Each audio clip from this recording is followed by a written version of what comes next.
Hello, good evening friends. আজকে একটা দারুণ ব্যাপার হতে চলেছে। আজকে সন্ধ্যায় আমরা বাচ্চাদেরকে নিয়ে বেরিয়েছি। একটা সারপ্রাইজ প্ল্যানিং আছে আমাদের দুজনাকার, সেইখানে সেটা সাকসেসফুল করতে। এটা নিয়ে আমার বাচ্চাদের কোনো আইডিয়া নেই। তো দেখা যাক তারা কীভাবে রিয়্যাক্ট করে। তোমরা সঙ্গে থাকো, তোমাদের সঙ্গে নিশ্চয়ই শেয়ার করবো।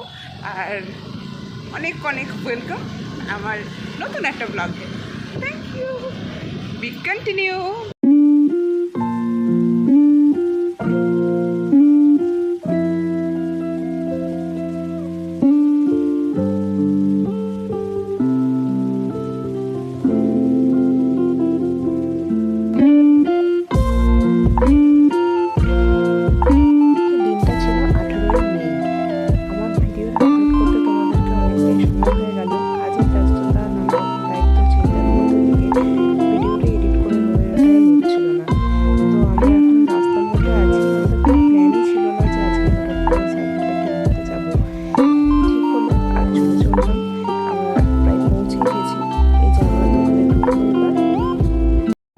তোমরা দেখে বুঝতেই পেরে গেছো আমরা চলেছি সাইকেলের দোকানে।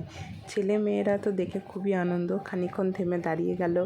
নিজেদের মধ্যে মনে মনে যে কত রকম ভাবনা চিন্তা ওদের চলছে তা ঠিক নেই। তো আমরা চললাম উপরে। এখানে নিচে শুধু গোডাউন রয়েছিল। ভ্যারাইটি সাইকেল দেখে তো ওদের মাথায় হাত, কোনটা ছেলে কোনটা নেবে। ছেলে আমার চাইছে গাড়ি নেবে, সাইকেল নেওয়ার প্ল্যান ক্যান্সেল। আমি বলেছি এই গাড়িগুলোর জন্য ও এখন অনেক বড় হয়ে গেছে, ছোটো থাকাকালীন নিলে ভালো হতো, কিন্তু আমাদের বাড়িতে অতটা জায়গা না থাকার জন্য নিতে পারলাম না।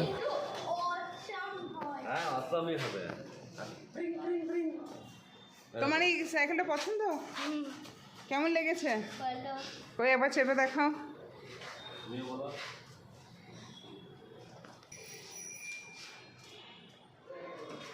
বাহ,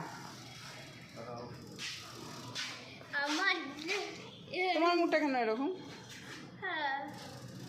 তোমার মন ভালো হয়ে যাবে, তুমি যখন চালাতে পারবে তখন তোমার মনটা ভালো হয়ে যাবে। দেখো খানিকক্ষণ কাঁদতেও লেগেছিলো এটা দেখে, যে সে ভেবেছে এই সাইকেলটা শুধু ভাইয়ের জন্য, ওর জন্য নয়। আমরা বলেছি তোমরা দুজনেই এই সাইকেলটা চালাতে পারবে, এখন তোমরা অনেকটাই ছোট আছো, এটা চালানো শিখে যাও, তারপর আর একটু বড় হলে বড় সাইকেল কিনে দেওয়া হবে। আমার মেয়ে চাইছিল লেডিবার্ড সাইকেল কিনতে, কিন্তু সেটা তো এখন ওর পক্ষে চালানো সম্ভব না, পেরে উঠবে না, ওর এখনও সাইকেল চালাতে শেখেও নি। তা আমরা এখানে সাইকেলটা রেডি করাচ্ছিলাম, বসেছিলাম, মেয়েটাকে অনেকটা মেন্টালি স্ট্রং করা হচ্ছিলো, বোঝানো হচ্ছিলো। সব কিছু রেডি করে পেমেন্ট করে আমরা এবার বেরিয়ে পড়লাম। চললাম কিছু ফাস্টফুডের দোকানে খেয়ে নিতে। খুব খিদেও পেয়েছিল, সেদিনকে ছিল প্রচণ্ড গরম, কিন্তু কিছু করার নেই, পেট তো আর কিছু মানবে না। এই ভিডিওটা আমি আরও কিছুটা কন্টিনিউ করতাম, কিন্তু আর করতে পারলাম না, প্রচণ্ড গরমের জন্য আর ভালো লাগছিল না, কন্টিনিউ করতে পারলাম না বলে তোমাদের সঙ্গে কটা ছবি শেয়ার করে নিলাম। ছেলে, মেয়ে এবং তার বাবা তিনজনে মিলে এক্সপেরিমেন্ট করে নিল সাইকেলে চেপে যে কে চালাতে পারবে। মেয়েটাকে প্রথমে ট্রায়াল করানো হলো, তখনও ও বুঝতে পারেনি, কিন্তু সাইকেলটা রেডি করার পরে আমার মেয়ে চেপে খুব খুশি, দেখছে যে হ্যাঁ যখন ও চালাতে পারছে তার মানে জানছে ওর পক্ষে হবে। তোমাদের অনেক থ্যাংক ইউ আমাদের সঙ্গে থাকার জন্য। টাটা।